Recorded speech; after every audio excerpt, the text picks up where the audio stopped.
I find outlining to be maybe one of the worst uses of AI because at that point, you're having the model make the decisions about what your content is going to be. And then you're filling in just the words, right? Sure. But the model is really good at just writing words, right? The model can just fill in words. So I feel like the role of the human is to choose the structure, choose what's worth writing about, choose what's worth including. And then really its best role is like make this email sound more professional or something along those lines.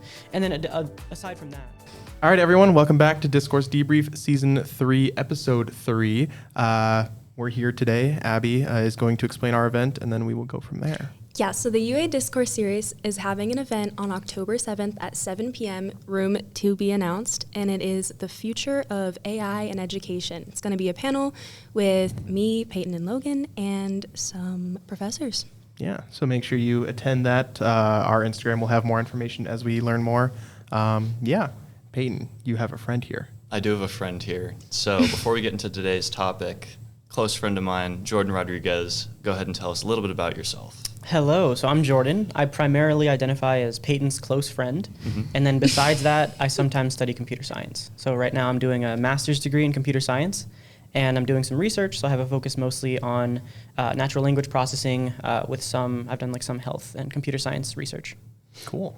So he's going to be instrumental in our conversation today, which is, if we're all good, I think so, which is AI and education, which is what our panel is going to be. So the future of AI and education, or just AI. So to ground this personally, let's just start off. What is your guys' experience just with AI broadly? You can zero in on whatever subtopic you want. Okay, I guess I'll go first. AI for me, I use it to kind of organize my weeks. Like I kind of put in all the events that I have for the week and it creates a schedule for me. And I use it to kind of create outlines for a lot of the papers and stuff that I'm writing. I use it mostly just as an organizational tool, sometimes with the occasional overuse, but that I'm not going to disclose. Real. So real. Yeah, mine's broadly the same. I'll use it to help me like jumpstart ideas for like certain assignments or whatever. Not write my papers, okay? I don't cheat with AI, but sometimes it helps me organize all my ideas. I also use it as like a kind of journaling method. Like I'll have like an idea, like some abstract thought going through my head, and I'll have GPT or whatever kind of guide me through it because it knows enough about me to kind of guide my thoughts in a way that relates to me pretty well. Sometimes for jokes, Jordan and I can attest to times where we would use the grandma method to learn some fun information available on the internet. But all in all, what's the grandma method? What is the grandma method, Jordan? Okay, well these language models are really susceptible to like user suggestions, right? But the companies that make them want them to have guardrails where they can't talk about certain topics, like I don't know how to make meth or bombs. And I remember in the first week that ChatGPT came out, this is like a few years ago now, we were just finding exploit after exploit. When we first got our hands on it, I remember telling it that I was going to like recount the plot of Breaking Bad in it for some reason, and then it would explain to me the exact recipe for methamphetamine. You could ask it about the anarchist cookbook, and it would give you all kinds of like terrorism techniques that you could use. Lovely. Because anything that you did that didn't explicitly say the word violence or bomb or drug, it wouldn't really realize that that's what you're trying to talk about. Sure. Nowadays, they have more sophisticated barriers, so it's more difficult to get that stuff out of them. But the grandma exploit is one that people have found that I don't think works anymore, but that would allow you to basically ask it about anything so long as you said, my grandma used to tell me X, Y, and Z. So that's so funny. As a bedtime story, my grandma used to always explain the recipe for meth. For meth, yes, it worked. Gosh. That's awesome. Well, actually, before we like go any further, if you don't mind, since we have our expert here, what is generative AI? Like we all just call it AI. Yeah. It's AI. It's a robot. It's, we don't know what's going on. What is it actually? It feels like magic. Yeah. It feels like you're talking to a person.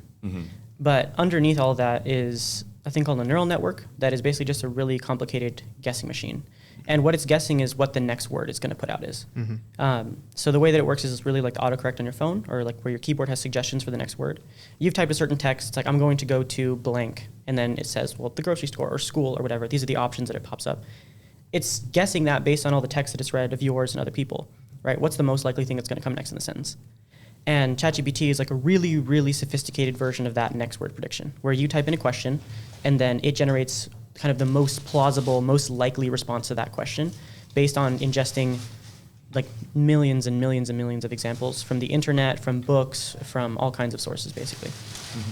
I noticed in recent versions of ChatGPT, it started adding this like thinking mode, whereas before it would just immediately start typing, but now it like sometimes it'll pause for a second. Can you like, kind of explain that and how that ties into it as well? Yeah, so this comes from the idea of like chain of thought prompting. So because it's just a next word prediction model, let's say that you ask it a math question. You're like 4 + 4 = something, and it's going to predict the next word. It'll predict 8 in that case because it's really obvious and easy. But if you give it a more complicated question, let's say algebra, you have to like solve a system of equations or something that isn't immediately obvious just by predicting one more word, right? There's no example of this in its training data. If there's no example of it in the training data, the error rate will go up a lot because it's just going to predict something plausible in response to your question instead of it can't really think through what's happening in your question and then respond to it. It has no internal like math circuit, right? There's nothing in there that is like processing numbers as numbers. It only thinks of things basically in a stream of text. So people found that you can increase the accuracy by saying, explain your answer, or explain how you reach the answer you got to. Because at that point, it's going to generate maybe one piece of the equation, and then it's easier for it to predict the next piece, which is the solution to that piece, and then the next piece, and so on. Cool. And so if you give it that prompt where you say, think through your answer and explain it in detail, the accuracy goes up.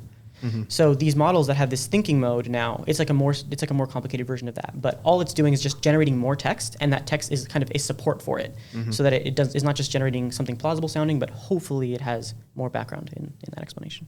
Awesome. Yeah. So we've got kind of a grounding of how AI works and kind of our personal experience with it. Let's just kind of look at education. Do you think there's like a distinction to be made between like K-12 users and like people like us, people like graduate students? Is there like a difference in how it's being used as an educational function? Maybe. I mean, I think a year ago now, I was in my argumentation and debate class, and the topic I was assigned was literally, should generative AI be banned for use in public K-12 settings? And there are interesting arguments on both sides of it, although everyone vastly agrees, like, no, like we're too far along. This isn't the type of thing to be effective to ban. But there are questions of like, to what extent is this like hindering the learning experience when you're like really young and haven't built those kind of neural pathways of like learning how to learn, I guess. If you can just go look something up and get it explained, then I imagine that you're going to be a lot worse off when you grow up and don't have, that available to you. But at the same time, like, so maybe it is effective, like students are like ADHD rates are up. But I don't know, what do you guys think? I think that AI is really just only as good as how good your prompts are, in my personal experience. But I think that like K through 12, obviously kindergartners, I would hope don't have access to AI and that kind of stuff. Or like a phone. Yeah, or a phone. But I mean, if they did, I don't think their prompts would be that great. So I think like, honestly, I think we see a lot of more generative AI use within high schoolers and graduate students also, because we just know how to use it. Yeah. Yeah, and I also think kind of like along with what you were saying, Peyton, there's also an opposite to it. Is like people are using it to cheat essentially if they don't know the material. But I also think there's a group of people that they do know the material, they know it well, and they're just like, I don't really want to do this work because I already know it, so I'm just going to have AI do it for me because again, I've already done this, I know how it works, etc. So I think there's instances of that usage as well, but it's probably less than the former, probably. But yeah, it's definitely interesting just the reasons people are using AI for school purposes. I mean, like, we're all college kids. Have we ever used AI to help with an assignment before? What? Yeah. Okay. Yeah, I know. Sarcastic joke question. But we have, right? So I guess, like, when you're, like, using it for your, like, educational setting, like, you would ask for, like, K through 12 versus college. What's your, like, thought process there? Because you're like, well, maybe, like, they know the material already and just don't want to put in the time, or... So, like, for me, one of the instances I've used it in is, like, generating an outline for a project. Like, for example, I had to create a video for one of my classes explaining, I don't even remember, but I wanted it to do in the style of a Bill Wirtz video, the history of the entire world. And I was like, hey, I don't, like, my humor is not even reminiscent of his, like, you know, what kind of an outline can I follow? And it popped one out, and I was like, dang, that's pretty good. And then I just kind of went along with that, tweaked things as I needed to, et cetera. But like, I've never had an instance where I had AI just like write word for word something I submitted. And I think that's what high school students are doing. And I think my intuition tells me there's less of that as you go up the educational chain, but I also can't prove that. Yeah. We kind of run into a problem, right? High schoolers are not that good at writing. And actually, neither are most undergrads in college. So ChatGPT can, out of the box, without even I don't think it's that difficult to prompt it, actually. I think that if you take the assignment that you were given and it's an essay prompt, and you just enter it directly into ChatGPT, even without providing any other resources, maybe you don't need to provide it your notes, you don't need to provide it maybe an excerpt from the book, you need nothing like that. It'll probably be able to generate something better than most high school students and better than most undergrads. Yeah, I will say I've used it to write cover letters for me, and then I'll just like tweak a couple paragraphs, make it sound more human. And yeah, it does create some very, very good writing. But the problem is that if you ever want to improve above that level, what's going to get you there is the decision making. Like you need to make decisions about what to include, what's worth including, what's not. And if that muscle is weakened by letting AI make those decisions for you, like I honestly, I find outlining to be maybe one of the worst uses of AI because at that point, you're having the model make the decisions about what your content is going to be. And then you're filling in just the words, right? Sure. But the model is really good at just writing words, right? The model can just fill in words. So I feel like the role of the human is to choose the structure, choose what's worth writing about, choose what's worth including. And then AI is, really its best role is like make this email sound more professional or something along those lines. And then aside from that, so I don't usually use AI when I'm writing anything. Yeah. I find that because my goal is to write something that really appeals to people, like my goal is to write something that teaches somebody something new. And I don't think the models can ever really do that. They don't know, when I'm writing a research paper, for example, the model doesn't know what experiments I've run and how to explain them in a way that actually makes sense to the reader. I can explain my experiments to the AI, but then it's only going to spit back basically my explanation to me in a more diluted form. Yeah. So if you want to write something that's actually going to get accepted by the world, that's going to mean something, it's like a novel that people would actually want to read or a research paper that's actually going to get published, I don't think AI is very useful in the writing process there. What I use it for mostly is like a complicated like dictionary or encyclopedia, basically. It's really good at like knowing general information, and if I'm programming something in a domain that I'm not familiar with, it can teach me the basics of that domain very quickly. Yeah. So I see it more as like a tool you can pull on for certain information rather than like a creative partner, because I don't think it fulfills that role very well for me. Yeah, that's an interesting point about like outlines. They're probably more important to do yourself. And like that makes sense, just kind of your explanation. I guess, how do you guys feel about that? Well, when I do an outline, I put in my ideas like into the prompt and I'm like, organize my ideas. It's not like I'm telling it to generate ideas for me. It's more so like I just have a hard time organizing and structuring my essays. So like I want a little help with that.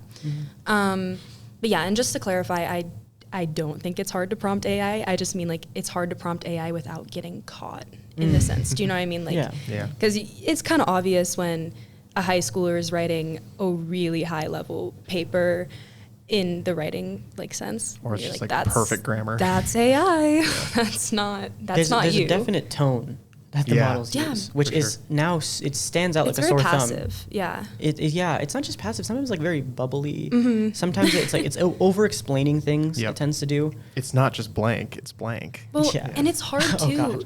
because if you have a writing style that is similar to that, like my writing style is honestly a little bit similar to AI, and I've been accused of using AI in a work that I wrote entirely myself, and that made me so angry because they're like, well, there's no way for you to prove that you actually wrote it. And I'm like, well, then there's no way for you to prove that I didn't write it. And so it's just so frustrating sometimes when you are accused of AI just because your writing is good or at a higher level. That's another good point we can get into, but Peyton, I want to give you a chance first. Sorry, on what? I'm sorry. I feel like we've been bouncing all over the place. Just the conversation in general. Oh, sure. Yeah. Like, I don't know. Like, I take a lot of, like, humanities classes, right? It's a lot of very, like, well, they're humanities, right? Like, it's supposed to be, like, human thoughts, human emotions. And on one hand, that's nothing that at least generative AI right now could ever like truly emulate. Like it's got that pattern, that formula, and we all kind of know what's going on. And like that aspect of humanity is lost when you like default to AI for that. But on the same time, I prompt very similar to you, to where I have my core ideas.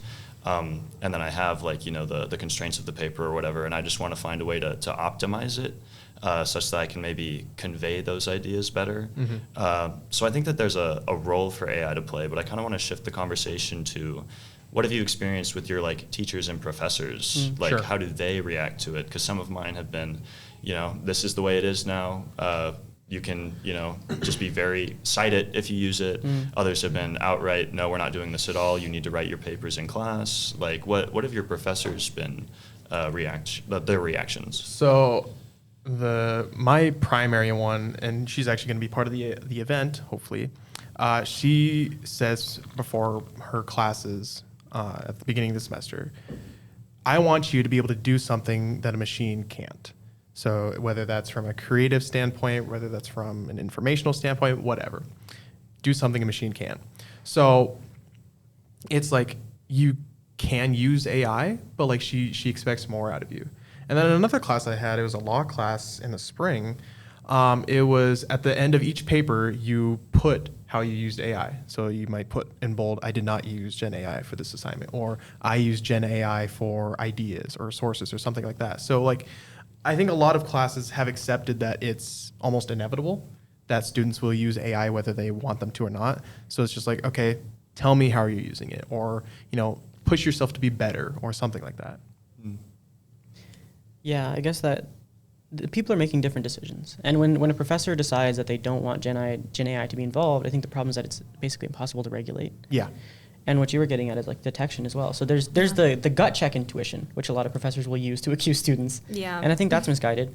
But there are also these tools online that would claim to be like AI detection software, where you can like put in an essay and it'll tell you how much was generated by AI.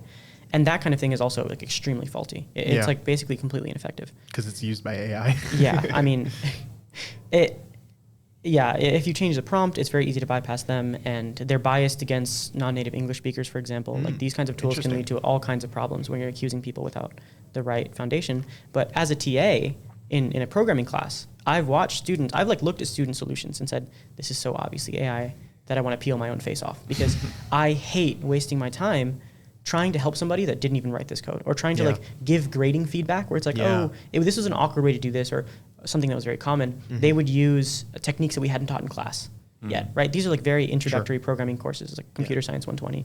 And they would be using techniques in Python, in the language we're using, that we have not shown them, that were basically, it was impossible if they would have stumbled on it on their own. Yeah. My history professor's reached that point too. He says like, I'm so tired of grading AI to the point that we just write all of our assignments in class on paper. So. And I don't mind that. Like, I feel like I learn better when I'm writing on paper and like actually involved in the class. Like my history class, we have to take notes every day and submit a picture of our notes like that we took on paper in class, and we're not allowed to have phones unless you have like accommodations or anything like that. But it's just, I honestly prefer that way of learning, and it kind of makes me feel more engaged than on a computer screen. And like just kind of disregarding AI, just like technology in general, like I don't like learning that way, and I feel disconnected from it than I would if I was in class, pencil and paper, paying attention. Yeah, that's a good point. There's like a psychological effect too of like, you feel guilty using AI, but like it's a risk reward, like, because it is just so convenient sometimes. You know what I mean? And that's how like addictions form, because I feel like people definitely can be addicted to AI. I know I'm going to probably talk about this a little more on the panel, but I feel like when you're using something that makes your life easier, it's hard to stop doing that. Yes. And in my anthropology class, we're learning about ritualized behavior, and how if you come up with a habit or a ritual that you've been doing and you suddenly change something about it, it triggers like pain receptors in your brain. And so it's hard for you to stop doing that thing. And I think we're seeing that a lot with AI recently in students. Yeah, it's lifelong habit forming. To be offloading so much of your thinking and decision making to a tool like this.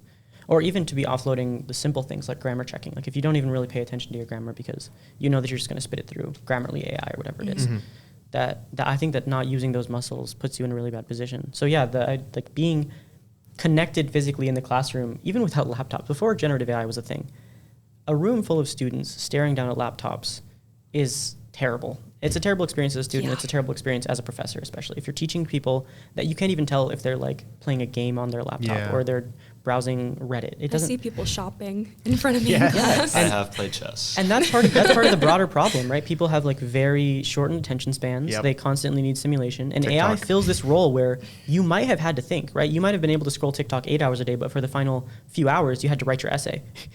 And that you can just offload so much of your thinking to AI. And at the lower levels of education, so like in high school and then even getting into like many undergrad situations, if you're not forced to do that thinking, you're never going to develop the muscle to become better than average, right? And the AI is very good at being average in every domain. It can be average no matter where, no matter what you want it to be average at. But as a human, it's like you said, you want to be able to do something the machine can't. And the only way to do that is to specialize your skills and really be practicing the difficult things. Yeah. What year did like GPT like become public and like the world became available of it? Do you know? ChatGPT was 2023. Yeah, That was, I believe, recent. ChatGPT 3.5. Well, what I wanted to ask then was like, we got through high school without it. Yeah. And we happened to go to like a kind of rigorous, I'd say like college curriculum-esque high school. So like we had like already built up those writing mechanics, right? That we've like built upon those muscles. And then we get this tool, and I feel like for us maybe, and correct me if I'm wrong, but my intuition is like, it was very easy for me and maybe you to like reinterpret it as a tool for assistance because we had built those up. But I don't know how maybe if you're younger, or especially if like you were like in middle school when AI came out, like I feel like you've lost your opportunity to build that muscle as maybe people who got through high school before its release were able to do a little more. Yeah, so honestly, like I wasn't really introduced to like ChatGPT and all that stuff until second semester last year. So I didn't use it all throughout high school. I didn't have access to it all throughout high school. And like another thing, I think the speed at which you can get assignments done using AI creates like a disconnect within how you're planning your days out and how you're planning like studying and all that kind of stuff. So like if you decide to stop doing AI and you've waited until like the last second to do an assignment, like how you would with AI, you don't have enough time to complete that. And that's the thing, like we're missing a lot of those soft skills, like organizing, planning your time because of AI. Yeah. That's really interesting. It's difficult. I guess that I have a different perspective on all these tools. I really don't see them as being that revolutionary, except for like niche use cases. For example, you mentioned this idea of like feeling guilty about using AI. I actually don't have that feeling because when I use it, I do really feel like it's a kind of encyclopedia, or it's like doing grunt work for me that I otherwise wouldn't really think about that much, especially with programming. It can fill in the blanks on a function that I'm writing, and it's like, oh yeah, that is what I want it to be, or no, that's way, way off, which it often is. For sure. But I do have the AI autocomplete in my code editor. It's not a problem because I know that I could write the stuff that it's writing for me. Yeah. But if I was in simpler classes, or if I wasn't like doing the things that I'm doing, if I wasn't in grad level classes, for example, I'm in a grad level class about algorithms, and me and my partner were working on a homework assignment, and we ran into a problem. We're like, oh wow, we really can't figure this out. We've been thinking about it, we've been theorizing, we've been trying solutions, and they're just not working. And we're like, okay, let's go to ChatGPT. It was useless. It was so useless because once you get into like a specific enough domain, you're talking about a lot of like algorithmic notation and mathematical symbols. Like it's no longer as effective. Yeah. And so for a lot of the things that I want to do, it can't be like an escape hatch, but I think it can very much be an escape hatch For sure. like for high schoolers or it definitely depends on how you use it. And that's also maybe an interesting point we can get into is the people who are currently going through AI, we all kind of mentioned like not having those skills developed.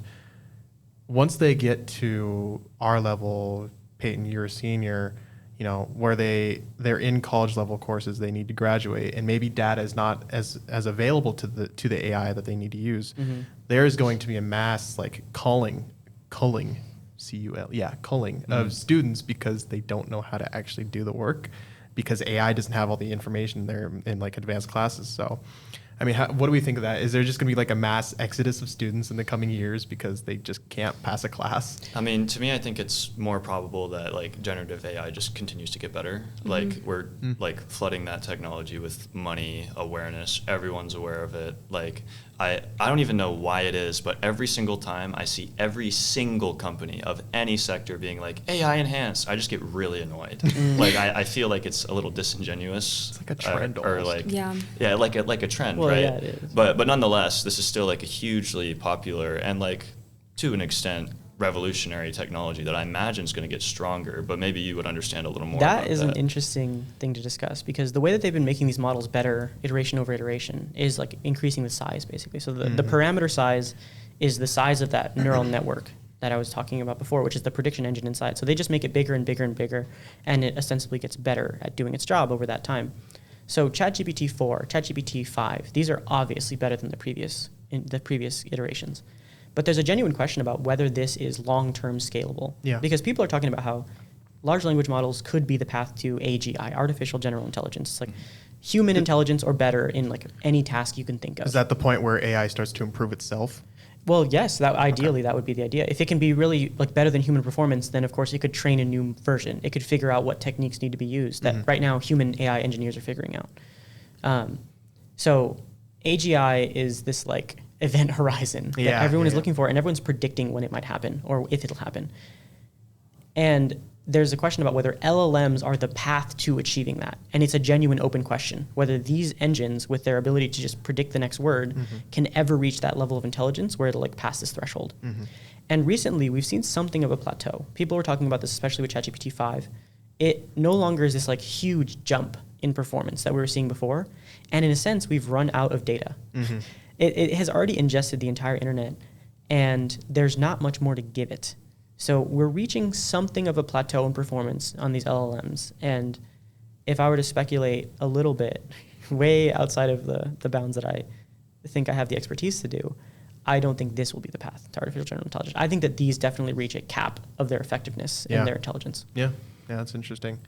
But I think, would you say that cap is still, at least flirting with an undergraduate level?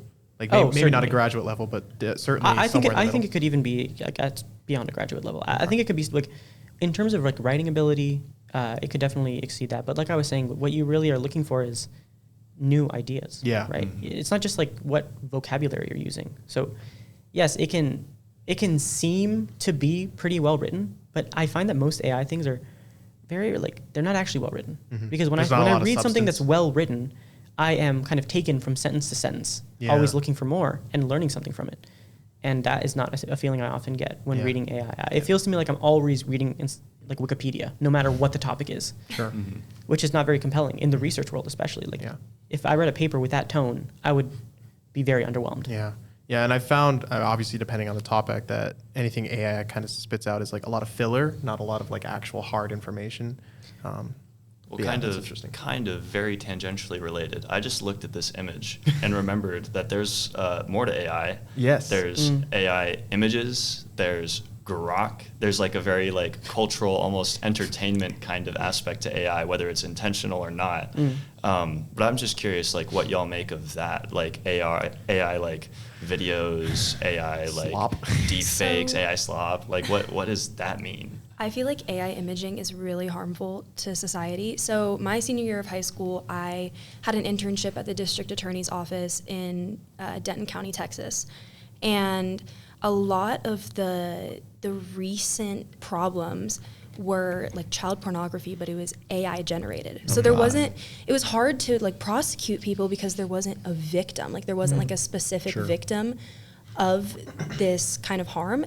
It was more so just like children in general. And so I think that is something that we really have to be on the lookout for. And I think maybe filters or something needs to be made in order to combat like that kind of AI generation. But like, is that even possible? Because I know there's a way to like essentially make your own AI just based off like a backbone or a structure that's already exists, and you can, tweak it to your own desire. And in that sense, like, is it even possible to put a filter on it? And that's the thing, like, I don't know. I'd hope that that would be possible, but I don't really know what the solution is in that fact. But I just know that the district attorney's office was getting like inundated with all of these cases of child pornography, and it wasn't like actual children. So interesting. I definitely would say it's a kind of Pandora's box, because there's always going to be, like you said, when you say backbone, you're thinking like open source models, right? They're not controlled by some company that can easily put in more guardrails. They're freely available, and open source models have a very important role to play. It's important that these things are freely accessible, because otherwise companies will be in control of this extremely powerful tool, right? And people will not be able to innovate with it. People will not be able to make their own things with it, and there could even be legitimate uses of these models that companies would never want people to be able to use it for. But you should have that freedom, in my opinion. Like open source software is extremely important, and open source AI might even be more important because of how consequential this technology is. For sure. So there are always going to be models that are not controlled by an institution you can hold accountable, and people will use them for malicious purposes. It's kind of a thing that's impossible to prevent from happening broadly. I'm not even sure what solutions would be to regulate that. Yeah, I think that also comes with just like access to the internet in general. I think we've seen a rise of harmful behaviors online specifically. And I think AI is just another branch of all of that, which is upsetting. That's something I wanted to get into as well, is like as far as images, I think AI is really adding to the sort of TikTokification of our brains and our like just the way we act is like it is producing these images, this slop that's like, for some people, it's like oddly entertaining, but it's just like the stupidest stuff imaginable. Yeah, I know He's exactly. looking at me because I've seen some on TikTok. Yeah. But like on another point, like the amount of ads I see for like chatbots of like half naked AI women is like absurd. It's just like That's why what being a Redditor does to you. It's like, why is this a thing? It's like so stupid. Well, that and there's like voices as well. Like I was on Yeah. Instagram a few days ago, and I was like, actually, like it got me. It was recreating Bobby Kennedy's voice so well. He just got up on stage and was like, "We're going to ban all fat gay kids." Oh my God, I saw that. And I thought it was real. It got me overwhelmingly I almost so. posted. I was like, "This is our like administration," and then I was like, "Wait, AI exists." I looked it up, found out it's fake. Yes. Wow. So like I've reached a point, at least like we've reached a point in the public to where maybe experts could discern, but like it's convincing me. Yeah. It's you can never rely on you can never rely on the fact that people can discern it visually or like just using their gut check intuition basically because it's always going to pass the threshold where it's possible for a human to tell the difference because it's just getting better and better. It's training on whether it's able to be distinguished as AI or not. That's like one of the main objectives is to make it indistinguishable from something real. Yeah, that's like philosophically horrifying. We can't rely on our senses anymore. Well, and I'm scared on what that's going to cause, like in the public sphere, like especially Yes. politics and all these things. Like if you can make a politician sound and look like they're saying something that they haven't actually said, how can they prove that that wasn't them? And the difficult thing Do you know what I here is mean? that someone like RFK is so impossible to parody because of the ridiculousness of the things that he says on a regular basis. That kind of goes in tandem with the AI problem. Is just like the erosion of information in the real world makes it so that there's just additional confusion being injected by AI. Yeah. Well, in politics, it's already happening. I mean, Trump literally used an AI video to like release a statement on Charlie Kirk's Allegedly. left. No, it was AI. Did you see the hand movement? I know it was AI, but yeah, it's just. But the thing is, But how do you know? We don't know whether that was AI generated or just AI editing because that's a good point. It's totally possible that it was like a video of him and it's like they just did some kind of overlaying or because these tools can be used just to change authentic images in whatever way you want. I mean, now something like Photoshop has generative fill. So it kind of blurs the line. And so here's something from the technical side to address this kind of problem. There's these systems that people are creating to include basically metadata about an image that it was taken by a camera and has not been altered by AI or any kind of editing software. And this is something that I think that Google is incorporating into their newest phones and companies like this. But that means that as you take a picture with your phone, it would have this basically secured piece of information tied to it, like a seal of authenticity. And if you post it somewhere, that seal of authenticity could go alongside it to say this image was not, generated, it was not altered, and hopefully that would be a way to combat that kind of thing from happening. Especially with something so consequential as like a presidential address, you would want that seal to be there for you to, and that seal would be kind of integrated into the interface of Instagram or wherever it is, not just a part of the image, but something you can see through the interface, right? So that's like a verification step that could be used. I guess I just feel like then we would eventually get to a point where AI can get around that. It's like the same as like VPNs. We have like VPNs and an anti-VPN and a better VPN. It is totally possible. There are bypasses, but in this case, the key is that you add it when the image is created. And you can only do that through a genuine camera, basically the way the software is written. So you would be able to tell if something is real, you wouldn't be able to tell if something's fake, right? And it's totally, there'd be images out there that don't have the label that are real, but it would be more difficult to create an image that has the seal of authenticity if it's not real. That's another good point is how has AI affected like instances of like we see a real image and we go, oh, that's AI. Like that is happening more and more often. And like you were saying with one of your papers, like, oh, that's AI when it's not. Like how has AI kind of altered the way we think about stuff like that? Well, too? I can attest to that. When the Charlie Kirk shooting happened, I mean, of course, it was like, again, we had that episode already, but there was a moment where I looked at that and I was like, oh my God, I don't know if this is AI edited and getting like blown out of proportion. And then I pretty quickly like came back to my senses. It was like, too many people are talking about this, too many people were there. But for a moment, I had that genuine thought of, wow, this could have been AI, or at least I believe it could have been, and I wouldn't have known. Yeah. And that was a very scary thought. And I know that we might not quite be there yet for at least like video, but I imagine we're getting closer, and it's like a weird kind of thought that's making me very doubtful of, you're right, like the information that we have today.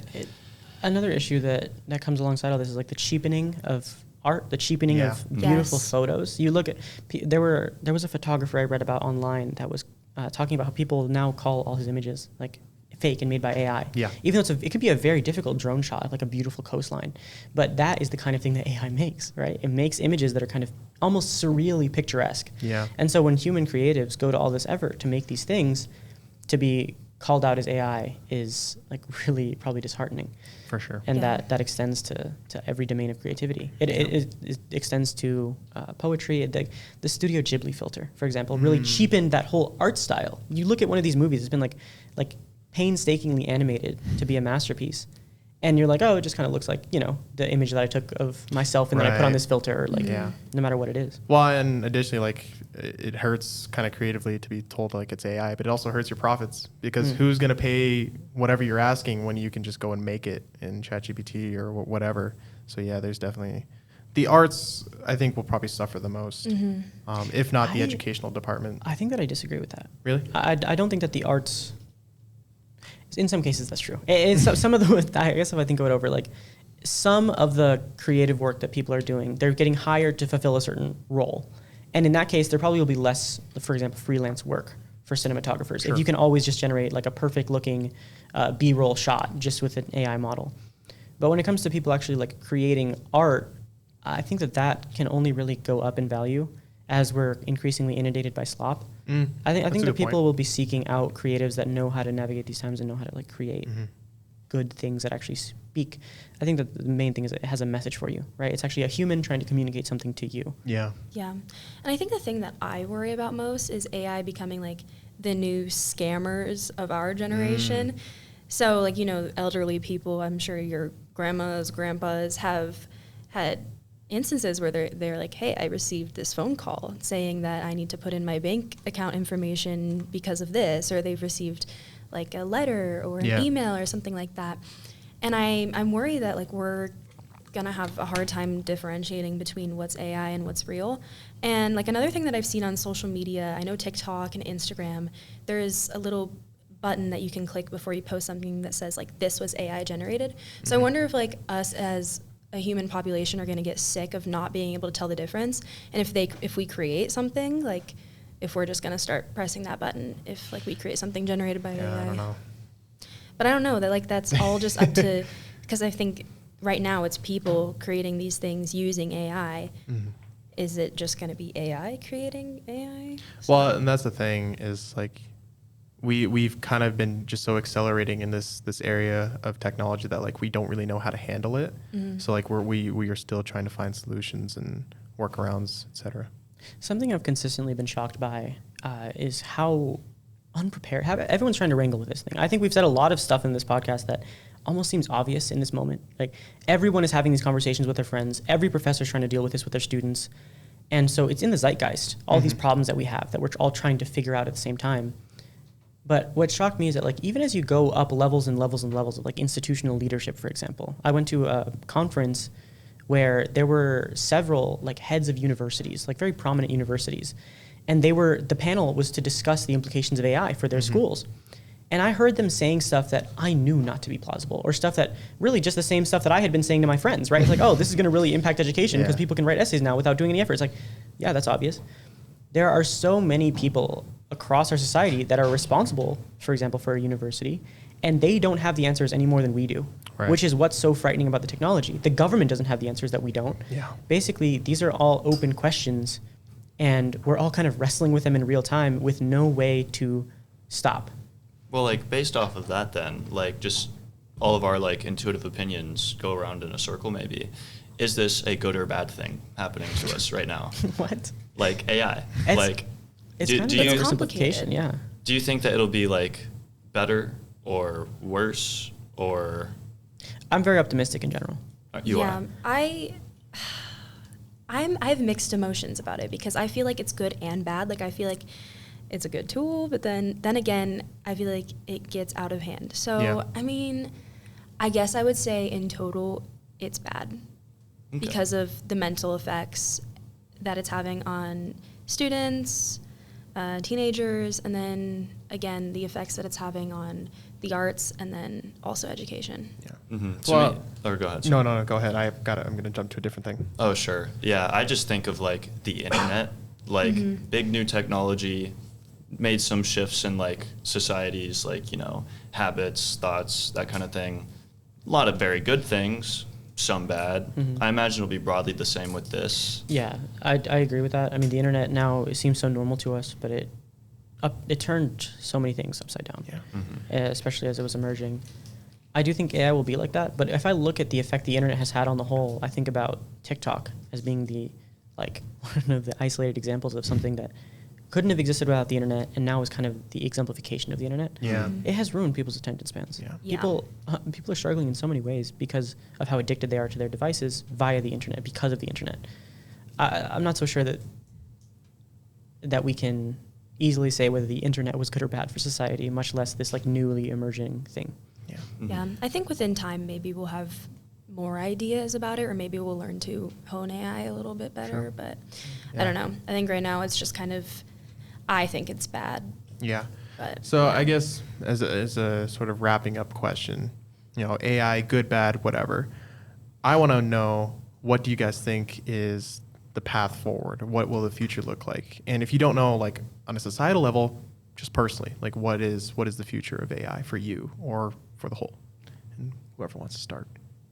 Okay. I mean, right now, I think for me, I am just trying to not use AI. Like recently, I've just been like, yeah, I really don't want to use it anymore, not even to organize my own thoughts, because I feel like it is having an effect on how I'm learning and how, like, my immediate thought is, oh, when I don't know how to do something, let me go to AI. And Yeah. I feel like that's not good. I feel like that's not good for my development educationally and just as a person. And so me personally, I'm going to try to use it less, but if it becomes so integrated into our society and into our education, I don't know how it's going to be possible for me to avoid it. Yeah, for me, like personally, and I'd love for this to be like expanded to a societal level, but as long as I can like keep in mind that it's a tool and not a crutch for me, that it'll be broadly useful, at least for me, and I imagine that would be applicable to everyone else. So like I struggle with like reading, like actually reading papers. I have like a much lower like reading speed than the average college student. But Speechify exists, and thank you U of A for somehow getting like a free premium membership for all students. Take advantage of it because like the voice is pretty good. It stutters sometimes. It's still a new technology, but it helps keep me learning, and that's a form of AI.